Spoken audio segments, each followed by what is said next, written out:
Alright, I'm back to make more shitty fantasy football picks for week 12. Placed 67,000 this week. Pretty good. Looks like we're showing some consistency now. I'm placing around 60,000th almost every single week, so I have that going for me at least. Patrick Mahomes and Dalvin Cook did pretty good. Alvin Kamara can't play with Taysom Hill apparently. Didn't expect really anything from any of my wide receivers. AJ Green had a decent game. Schultz had an okay game, and McKissick and the Dolphins defense sure let me down. And here was the best submitted lineup. Congrats to this person for winning $200 million and being able to retire now. But let me tell you, I was incredibly close to making the same exact picks as this person. I was this close to hitting big money. But maybe I will this week, because this is the most confidence I've had in a lineup since I've started doing these videos. So with that, let me show you who I got. Alright, running down the lineup, I have Kyler Murray as my quarterback, Wayne Gallman and Raheem Mostert as my running backs, Keenan Allen, Stephon Diggs, and Allen Robinson as my receivers. Austin Hooper is going to be my tight end pick.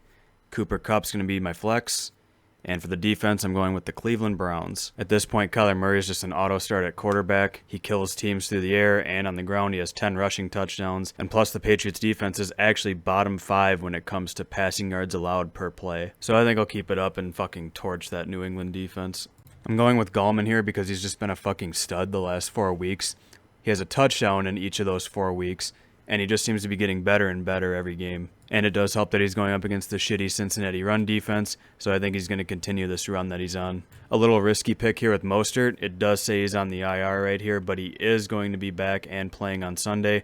The only question is what his workload is going to be like. But in the games that he has played this year, he is clearly by far the best running back that this team has. So I'm hoping that they don't limit his workload here and fucking play Jerick McKinnon the entire game. But if he's in and has his normal workload, then he's definitely a must start. Alright, on to wide receiver, I went with Keenan Allen because, well, he's really the only person on the fucking team who's catching the football. He gets about 40 targets a game. Stephon Diggs has been one of the most consistent receivers this year, and he's going up against the shitty Chargers defense, so I think he's going to have a big game. I'm looking for Stephon Diggs and Keenan Allen to just go off in this game. They're just going to be going fucking back and forth, touchdown, touchdown. They'll probably each have like 500 yards and 5 touchdowns in this game. And for the last receiver, I chose Allen Robinson because he is going up against Green Bay. I know I chose T.Y. Hilton last week against Green Bay, and I think he did have a couple chances at touchdowns, but they just didn't happen. They didn't pan out. But he's just irrelevant in fantasy at this point. Allen Robinson, on the other hand, I already know he's going to be a fucking problem. And I already know Trubisky's going to be looking his way all game. As we all know, trying to find a good tight end in fantasy is like trying to find hay in a needle stack. It's fucking painful. So I'm just kind of going with a dart throw here and picking Austin Hooper because the Jacksonville defense is pretty fucking bad. And hopefully the weather is okay this game for them to actually throw the ball more than 2 times. Because apparently in Cleveland's last couple games, the weather has just been fucking atrocious. So assuming the weather's alright, maybe he'll have his usual 5 catches for about 50 yards. I'm going with Cooper Kupp as my flex pick because the man has 40 targets over his last 3 games to go along with 27 catches. So he's just been seeing an assload of volume lately. Unfortunately, he hasn't been able to find the end zone, but with the way he's been playing lately, if he finds the end zone even one time, it's going to be a big fantasy day for him. He hasn't scored a touchdown since week 4 against the Giants. I think he's definitely due. Lastly, for my defense, I'm going with the Cleveland Browns. They had a damn good game against the Eagles, and I'm looking for that to continue against the shitty Jaguars. Jake Luton just got done throwing 4 interceptions against the Steelers last week. He's thrown 6 picks in 3 games. So yeah, I'm betting on at least a couple interceptions here. Who knows, maybe one of them will be a pick 6, but I definitely think the Browns are a good spot play this week. So yeah, those are my picks for this week. Look forward to placing around 60,000 again.